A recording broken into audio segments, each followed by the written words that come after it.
Hi, my name is Lindsay Ramos. I am a technical director for Sonora Quest Laboratories.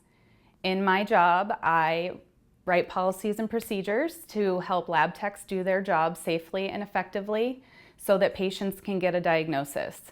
We provide lab results in hospital laboratories so that doctors know what sort of treatment to provide.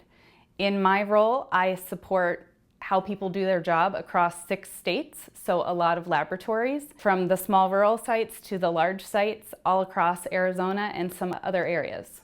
In my job, I really do a lot of problem solving and science. I am often learning about new technology or how we can use current technology in different ways to help provide patient results, to help get diagnoses to the doctors. I communicate with lots of different people of varying skill level or knowledge, so it may be a lab assistant or a doctor, so I need to be able to make my message fit the audience that I'm working with. I read a lot of technical documents to understand and analyze so that I can make better decisions to help develop better processes. When I went to college, I wasn't really sure what I wanted to do, but I knew I wanted it to be in science. I started as a chemistry major, but I wasn't sure that was the right path, so as soon as I learned about medical laboratory science, I switched to that. I really liked that they play a part behind the scenes in helping patients.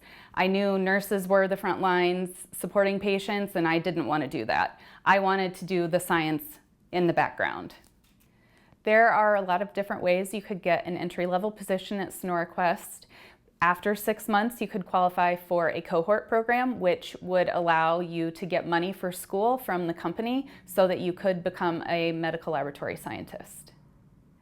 What advice I would give to a student who's interested in medical laboratory science is to stay curious and keep asking questions. Try to think about what problems there are and how you can solve them, and figure out different ways to solve them until you find the best way. There are a lot of different ways to do things, and figuring out the right way takes time and trial and error. I would also say to volunteer in a lab if you can. There are many that allow students, high school students, to come into the lab and help move specimens and just observe how we do things. Or if you know someone, see if you can take a lab tour, whether that be at a Sonora Quest lab or another lab.